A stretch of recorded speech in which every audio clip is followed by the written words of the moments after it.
I was 29 years old when I bought my first HOA management contract. It was a small neighborhood in suburban Oregon, struggling to stay afloat, drowning in debt from the previous manager's total mismanagement.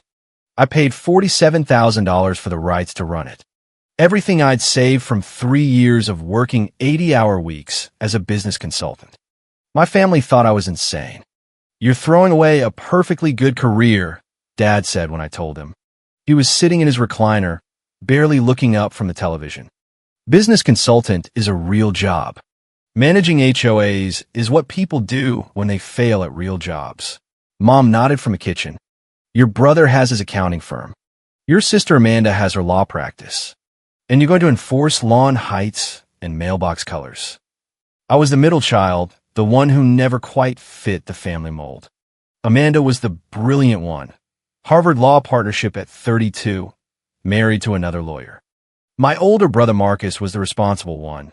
CPA, 3 kids, house in the suburbs, everything planned and predictable. I was just Rachel, the weird one, the one who wanted to do her own thing. The disappointment. The HOA contract was my escape. I renamed the Operation Apex HOA Management, redesigned the enforcement systems, reorganized the vendor chains for maintenance, and built a resident loyalty program that actually rewarded people instead of fining them into oblivion. Within 8 months, we were profitable. Within 18 months, I'd paid off all the debt and had enough saved to consider expanding. My family never visited, not once. "Too far of a drive," Mom said. The neighborhood was 45 minutes away. "I don't drink the Kool-Aid of neighborhood rules," Dad said. He drank 2 cups of coffee every morning while complaining about those people. Amanda never responded to my invitations at all. I landed my second contract 2 years later, then a third. Then I started franchising the model. By the time I was 35, Apex HOA Management had 73 communities across 6 states. By 38, we had 214. My family still thought I chased down trash cans for a living. They never asked about the business. They never asked how I was doing. At family dinners, they talked about Amanda's latest case, Marcus's kids' soccer games, Dad's golf handicap. When the conversation turned to me, it was always Rachel's still doing her HOA thing. Last year, I made the Forbes 400 list. Net worth $1.7 billion. Apex was valued at $3.2 billion with plans to go public within 18 months. The Forbes article never came up at Thanksgiving dinner. I don't think they read it. Or maybe they did and assumed it was a different Rachel Morrison. 3 weeks ago, everything changed. I had recently implemented a new policy across all Apex communities. Twice a year, I would live full-time in one of our older neighborhoods unannounced. No corporate badges, no special treatment. I'd wear old work clothes and do the maintenance myself. Paint touch-ups, lawn edging, trash can policing, just to understand what my residents experienced and where my own systems were failing. The Whispering Pines, HOA, I'd chosen for this month was one of our oldest. The houses were showing their age. Paint peeling on half the exteriors. Lawns creeping past the sacred 3-inch rule. The common areas needed new lighting. I'd already approved a $2.3 million community-wide renovation budget. Work was scheduled to start in 2 weeks. I showed up at 6 a.m. on a Tuesday, wearing faded jeans, an old black t-shirt, khaki work pants, and the standard green Apex apron I kept for tools. My name tag just said Rachel. The community compliance officer, Kevin, a 24-year-old kid I'd hired personally 6 months ago, thought I was a new transfer from the Seattle region. "Rachel, right?" he said when I arrived at the community office. "Welcome to the team. We're usually pretty busy with inspections from 7 to 9, so be ready for the rush." "Looking forward to it," I said. The morning rush was intense. Retirees power walking, moms with strollers, construction crews heading out. I worked the front yard of my own assigned test house, edging the lawn with hand shears, touching up peeling paint on the trim, hauling the trash can back inside exactly on time. My back ached. My knees hurt. I loved every minute of it. At 10 a.m., the neighborhood quieted. Kevin was in the office doing paperwork. I was wiping paint off my hands when a golf cart rolled up. Linda Hargrove, president of the Whispering Pines HOA board, the woman everyone called Karen behind her back, stepped out first. She wasn't alone. Her husband Robert was with her, checking his phone. Their daughter Ashley, the lawyer, wore an expensive suit and carried a leather briefcase. Their son Marcus trailed behind, looking bored. It was Linda who spotted me first. Her eyes widened in surprise, then narrowed in pure disgust. "Rachel," she said loudly enough for the whole cul-de-sac to hear. "Is that you?" I straightened up, still holding the paint rag. "Hi, Linda. Hi, Robert." They marched up my driveway like they owned the place. Other neighbors glanced over, sensing drama. "What are you doing?" Robert asked. He looked around my yard with obvious disdain, taking in a half-painted trim, the tools scattered on the grass, the lawn that was maybe a quarter-inch over the sacred 3-inch rule while I was actively fixing it. "Are you working on your own house?" "Yes," I said simply. Ashley laughed, a sharp, cruel sound. "You live in Whispering Pines, and you're out here, doing manual labor like some common handyman." "I don't just live here," I said. It was technically true. I owned the management company that ran the entire HO. "Oh my God," Linda said, her voice dripping with disappointment. "Your little project failed, didn't it? You're back to scraping by doing yard work yourself." Marcus finally looked up from his phone. "Jesus, Rachel, we all try to warn the board about people like you. You can't just decide to be a homeowner without following the rules." "I have experience," I said quietly. "Touching up paint doesn't count as HOA experience," Ashley snapped. She turned to her parents. "This is exactly what I was afraid of." She's 39 years old, living in one of our oldest homes, probably violating 10 rules right now. "It's embarrassing." Robert looked around the yard again, his expression growing more disgusted. "This place is a dump. Look at that peeling paint. Look at those tools. This is what happens when you aim too low, Rachel. You settle for mediocrity, and this is where you end up."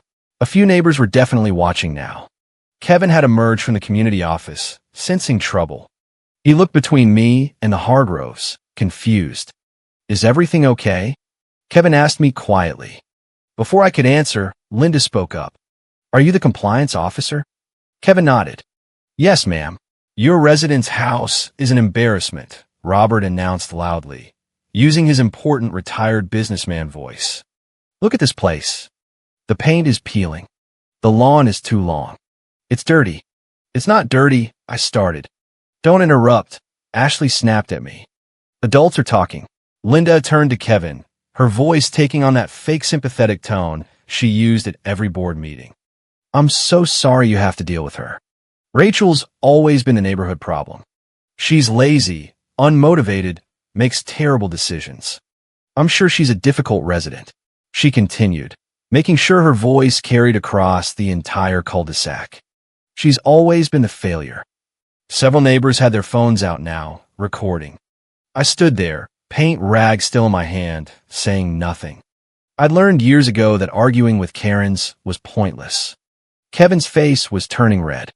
"Ma'am, I need to ask you to—" Kevin's voice was steady, but I could see the panic. Linda cut him off. "We want to speak to corporate. This house is unacceptable. The condition, the resident." She gestured at me with pure disgust. "Everything about it reflects poorly on Whispering Pines and on Apex HOA management. We're going to make sure someone at headquarters knows what's going on here." Ashley pulled out her phone. "I'm calling right now." "What's the corporate number?" Kevin looked at me helplessly. I gave him a small nod. He pulled out his phone and dialed. I knew exactly who he was calling, Jennifer Chin, the regional director in Seattle, about 3 hours away. "Hi, Jennifer," Kevin said into the phone. "This is Kevin from Whispering Pines. We have a situation. Some board members are demanding to speak to corporate about a resident's property condition and the resident herself. They're being pretty aggressive about it." He paused, listening. "Yes, that's right." He handed the phone to Robert. "The regional director wants to speak with you." Robert took the phone triumphantly. "Yes. Hello, this is Robert Hargrove. I'm calling to complain about this location and specifically about a resident named Rachel." She's completely unprofessional. The house is in terrible condition, and frankly, I think there needs to be an investigation into how this place is being run. I couldn't hear Jennifer's response, but I could see Robert's expression changing from triumphant to confused. What do you mean, which Rachel? He said. The resident. The one working here right now. Pause. Morrison. Her last name is Morrison. Longer pause. His face went pale. What? He lowered the phone slowly, staring at me. She says the regional director is on her way. She'll be here in 3 hours. 3 hours? Ashley scoffed. From where? Seattle, Robert said quietly, still staring at me. She's dropping everything and driving here from Seattle. Linda frowned. That seems like an overreaction to a resident complaint. I smiled and went back to wiping paint off the trim. Jennifer's very committed to resident service. Marcus was Googling something on his phone. His face went white. Guys, I think we should leave. Why? Linda demanded. Just look at this. He turned his phone around. I couldn't see what he was showing them, but I could guess, probably the Forbes article or the Apex website or any of the dozen interviews I'd done over the past year. Linda's hand went to her mouth. That can't be. Rachel Morrison, founder and CEO of Apex HOA Management. Marcus read aloud. Current net worth estimated at $1.7 billion. The company operates over 400 communities across 12 states and is preparing for an IPO expected to value the company at $5 billion. The cul-de-sac had gone completely silent. Every neighbor was watching now. Several phones were pointed in our direction. Robert looked at me, his face cycling through confusion, disbelief, and dawning horror. You own Apex HOA Management? Yes, I said simply. I kept wiping the trim. All of it, Linda whispered. All of it, I confirmed. Ashley's expensive leather briefcase slipped from her hand and hit the driveway with a thud. But you said you didn't own this house. I don't, I said patiently. I own the management company. This house is owned by a subsidiary LLC. Technically different entities. You let us think you failed, Marcus said. His voice sounded strange, like he couldn't quite process what was happening. I didn't let you think anything, I said. I stopped wiping and looked at them directly for the first time. You assumed I failed because you've always assumed residents like me would fail. You never asked about my business. You never visited. You never showed any interest in how the community was actually run. So yes, I let you continue believing what you already believed. But the Forbes article, Linda started, came out 11 months ago. Did any of you read it? Silence. Did any of you even know I was on Forbes? More silence. Rachel, we didn't know, Robert said. He was using his reasonable voice now, the one he used when he was trying to smooth things over at board meetings. If you had told us, I invited you to the grand opening of my second community contract, I interrupted. You said the drive was too far. I invited you to our 100th community celebration. You said you were busy. I sent you all the company newsletter when we hit 50 million in revenue. None of you responded. Ashley was scrolling through her phone frantically. There are articles about you everywhere. How do we not know about this? Because you never looked, I said. Because I was just Rachel, the disappointment, the one who threw away her career to manage HOAs. Why would you bother keeping track of what I was doing? Kevin was standing behind me, looking like he wanted to disappear into the grass. A few neighbors were openly recording now. I recognized one as the local next-door influencer with a huge following. This was going to be all over social media within an hour. Linda's eyes were wet with tears. Rachel, honey, we're so proud of you. We always knew you'd be successful. I laughed. I couldn't help it. No, you didn't. 15 minutes ago, you told the compliance officer that I was the neighborhood failure. You called me lazy and unmotivated. You said I made terrible decisions. We were upset, Robert tried. We thought the house was in bad condition and we were worried about the property values. The house is in bad condition, I agreed. It's one of our older test properties and it needs renovation. That's why I approved a $2.3 million community-wide remodel starting in 2 weeks. But you didn't know that. You just saw peeling paint and assumed I was failing. We made a mistake, Ashley said.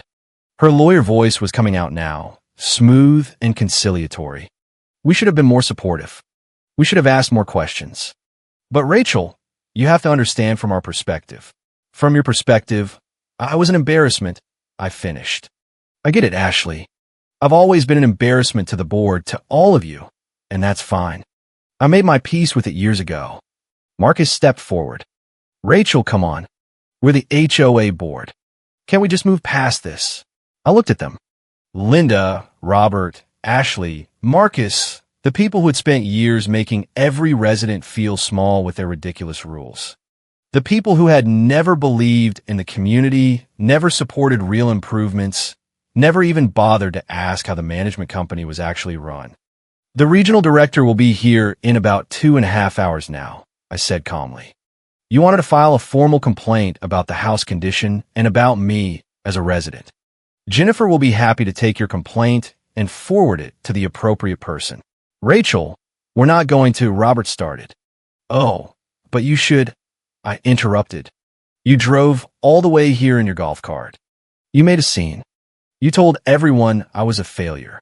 You should follow through. I insist.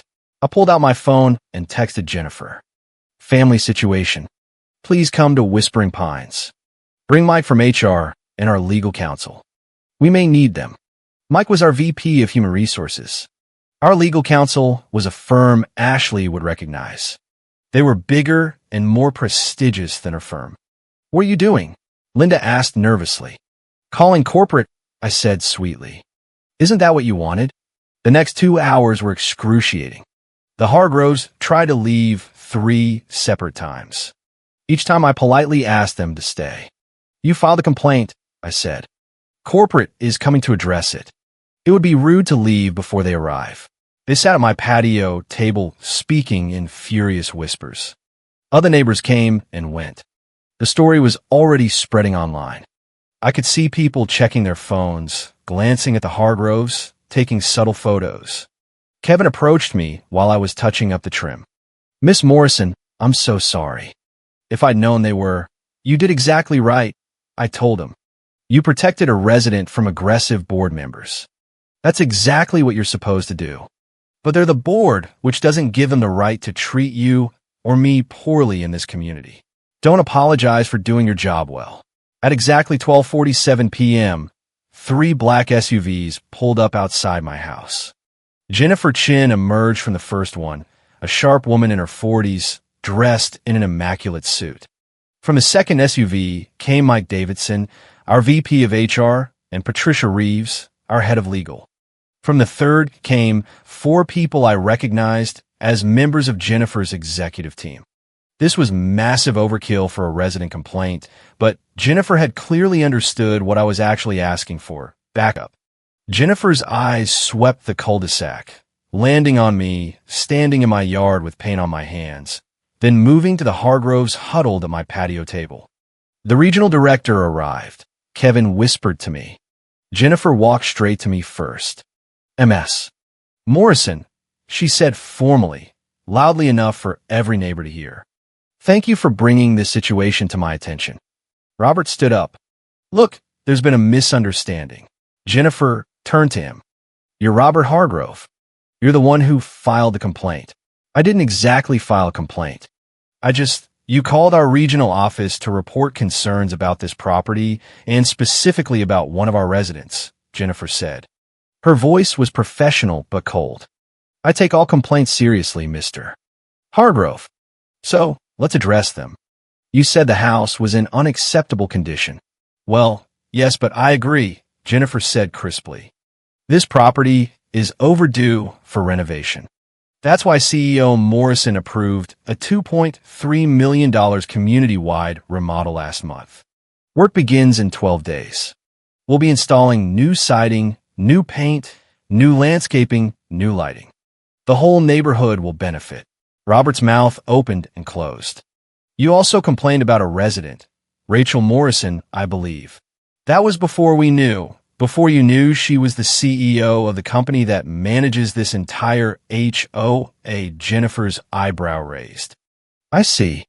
So, your complaint about her performance was based on what exactly? Did she provide poor maintenance? No. Was she rude to you? Not exactly. Did she fail to follow community rules? No. But then what specifically was your complaint about this resident? More silence. Linda tried to intervene. We were just concerned. Miss Hargrove. Jennifer turned to her, voice sharp. I'm sorry. What is your name? Linda Hargrove. I'm the HOA president. I see. And did you or did you not tell our compliance officer that this resident was always the neighborhood failure and that she was lazy and unmotivated? Linda's face flushed red. I didn't mean because we have security footage. Jennifer continued smoothly with audio, and several neighbors recorded the incident on their phones. At least 3 videos are already circulating on social media. Ashley stood up, her lawyer instincts kicking in. This is ridiculous. We're the board. We were having a private conversation in a public neighborhood. Patricia Reeves, our legal counsel, spoke for the first time. She was a tall black woman with silver hair and an expression that could freeze water. A neighborhood that MS. Morrison's company manages where she was working as a resident. You subjected her to verbal harassment in her own community. MS. Ashley Hargrove. Any relation to the CEO? She's my mother's board colleague, Ashley stammered. I see. So, you publicly humiliated your fellow resident in her own yard, called her a failure, and then attempted to file a false complaint about her standing with corporate. Is that an accurate summary? Ashley's professional composure cracked. We didn't know it was her company. Does that matter? Patricia asked coldly. Would it be acceptable to verbally abuse a resident if she wasn't a billionaire? No answer. Jennifer pulled out a tablet. Mr. and Mrs. Hargrove, I'm going to need to ask you some questions for our official report. Is it true that you've never visited any Apex-managed community outside of your own before today? Well, no. Is it true that you were unaware your resident founded and currently runs the company that enforces your own rules? She never told us, Robert said defensively. Did you ever ask? I spoke for the first time since they'd arrived. Everyone turned to look at me. I stepped out from my yard, untying the green apron. Did any of you ever ask what I was actually doing with my company? Did you ask about revenue or expansion plans or how many communities we manage? Did you ever visit a single other location? Did you read the Forbes article when I sent you the link? Did you congratulate the community when we hit 400 contracts last month? Silence. You didn't ask because you didn't care, I continued. My voice was calm, steady. I practiced this speech in my head 1,000 times. You decided years ago that residents like me were disappointments and nothing I did was going to change that. So I stopped trying to change it. I built my company. I became successful, and I did it without your support or your approval or your belief. Rachel, please, Linda's voice cracked. We made a mistake. We're sorry. You're not sorry, I said quietly. You're embarrassed. There's a difference. You're sorry that you got caught on camera calling me a failure in front of neighbors and corporate executives. You're sorry that your behavior is probably going viral on TikTok right now, but you're not actually sorry for years of making every resident feel worthless with your petty fines and ridiculous rules. That's not fair, Marcus said. Isn't it? When's the last time any of you asked about the real needs of this community? Marcus? When's the last time any of you treated residents like actual people instead of an embarrassment you had to tolerate at meetings? Jennifer cleared her throat. MS. Morrison, what would you like us to do with this situation? I looked at the Hargroves. Robert looked defeated. Linda was crying. Ashley was pale and shaken. Marcus was staring at his shoes. I'd like you to log their complaint officially, I said. Document everything they said, including the statements about my performance as a resident. Note that the complaint was filed by board members who were unaware of my position in the company. And then, Jennifer asked, I'd like you to ban them from all Apex-managed communities permanently. Linda gasped. You can't do that. I literally can, I said. I own the company. Jennifer, please add Linda Hargrove, Robert Hargrove, Ashley Hargrove, and Marcus Hargrove to our ban board member list. Security at all locations should be notified. Rachel, please. Robert's voice was desperate now. Don't do this. We're the board. You're right. You're the board, and you spent years making every resident feel like they didn't belong.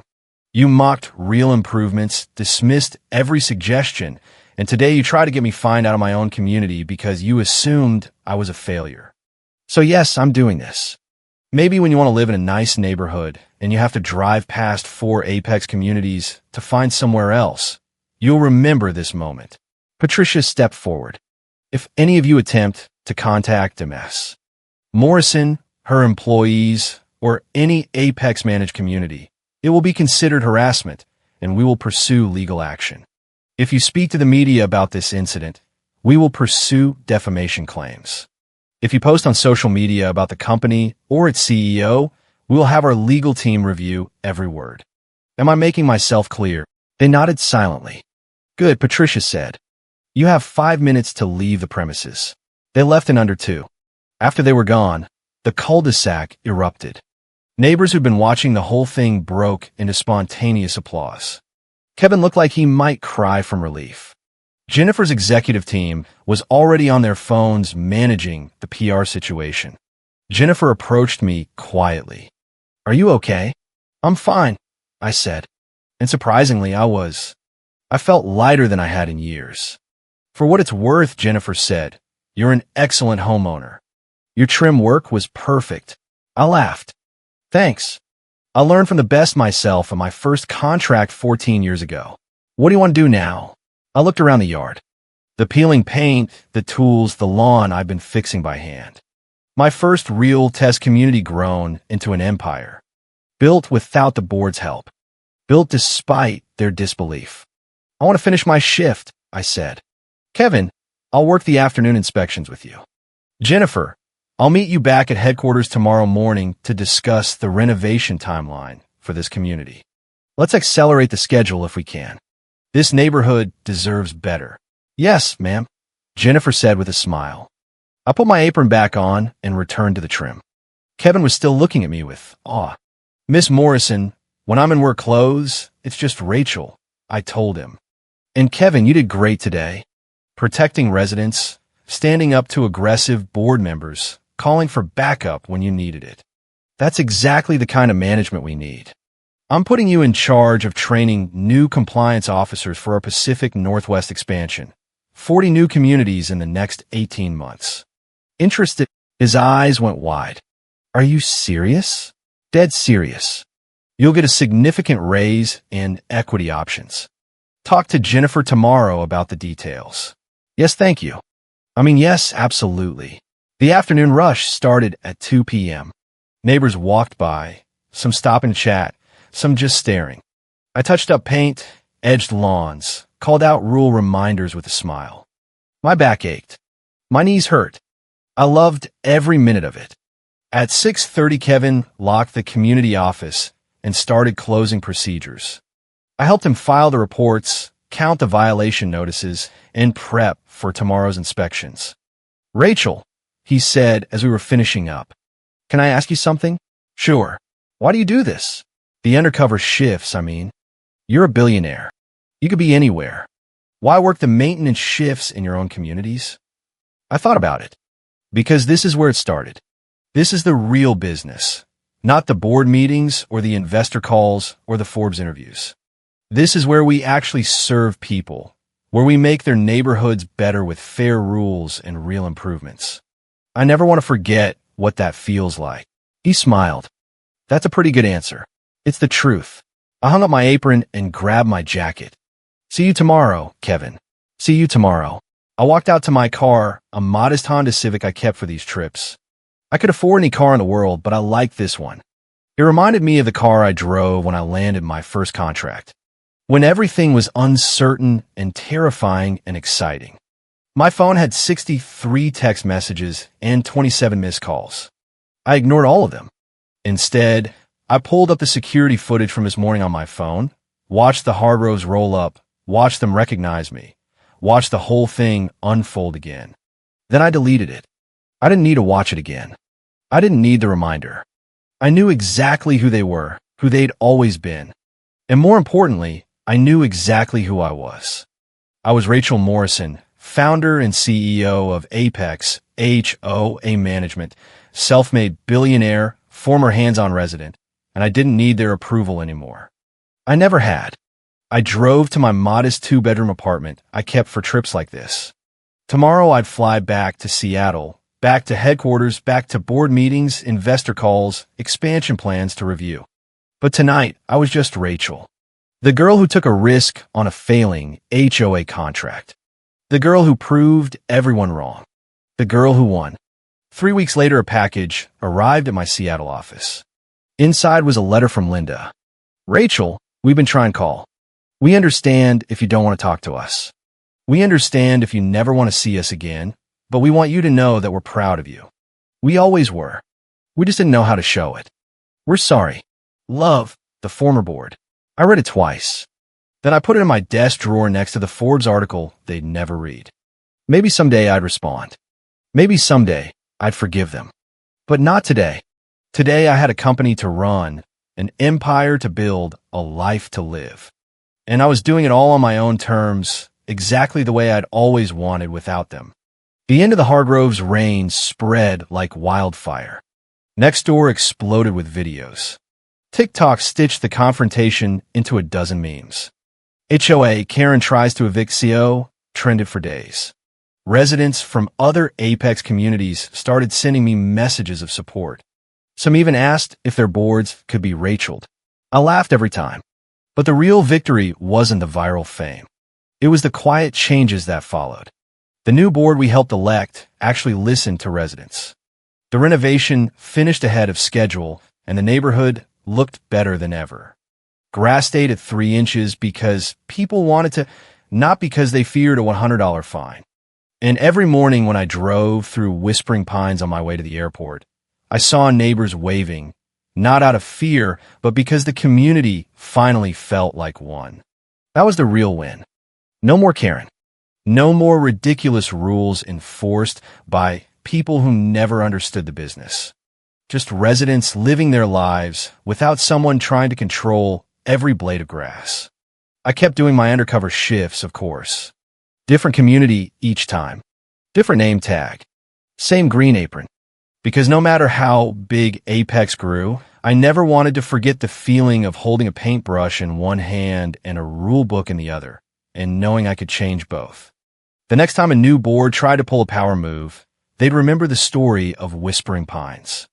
They'd remember what happened when you tried to humiliate the wrong resident. And they'd think twice before calling corporate. Because corporate might just be the woman in the old work clothes, smiling politely while she waited for her team to arrive. And when justice finally rolled up in 3 black SUVs, it always arrived right on time. The weeks that followed were pure poetic justice wrapped in dark comedy. The Hargroves tried everything to save face. Linda posted a long, passive-aggressive manifesto on the community Facebook page claiming the videos were doctored and that she had simply been concerned about property values. 3 neighbors immediately replied with time-stamped clips of her calling me the neighborhood failure. The post was deleted within an hour, but screenshots were already everywhere. Ashley tried to sue Apex for defamation, but Patricia's team sent one letter citing the recorded evidence, and the lawsuit vanished faster than Linda's dignity. Robert even showed up at the community office begging Kevin for a meeting. Kevin, now proudly wearing his new title as Pacific Northwest Training Director, simply handed him the official ban notice and wished him a nice day at whatever non-Apex neighborhood he could find. The best part? The entire community started enforcing the rules themselves, but in the way I'd always wanted. No more $50 fines for a trash can out 2 minutes late. Instead, neighbors helped each other. Someone's grass got a little long. The guy next door mowed it while they were at work. Paint chipping? The new volunteer paint crew showed up with brushes and laughter. It turned out when you remove the fear and the Karen, people actually liked their neighborhood. I watched it all from my undercover shifts, still showing up in the green apron, still calling myself just Rachel. One morning, I was edging the lawn at another test property when a new resident walked over, coffee in hand. "Hey, you're that Rachel, right?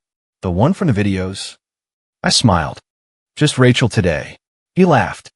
Well, just Rachel, thank you. My last HOA was run by a Linda clone. I moved here because of what you did. Felt like I could finally breathe. That moment hit harder than any Forbes list. Because that was the real legacy. Not the billions. Not the IPO. Not the viral takedown. It was one guy breathing easier because a Karen finally got what she deserved. And somewhere, Linda Hargrove was probably sitting in her new non-Apex house, staring at her perfectly manicured 3-inch lawn, wondering why no one waved anymore. I hope she thinks about it every time she drives past an Apex community and sees the new signs, managed with respect. No Karens allowed. I finished my shift, hung up the apron, and drove away in my Honda Civic.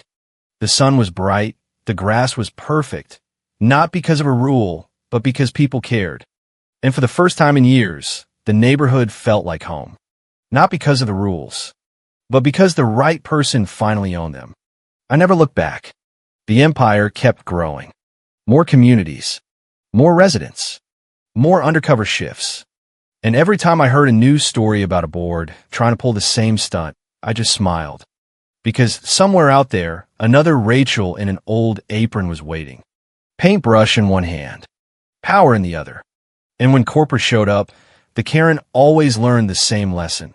Never humiliate the woman who signs your rules. She might just sign your exit papers instead. The end.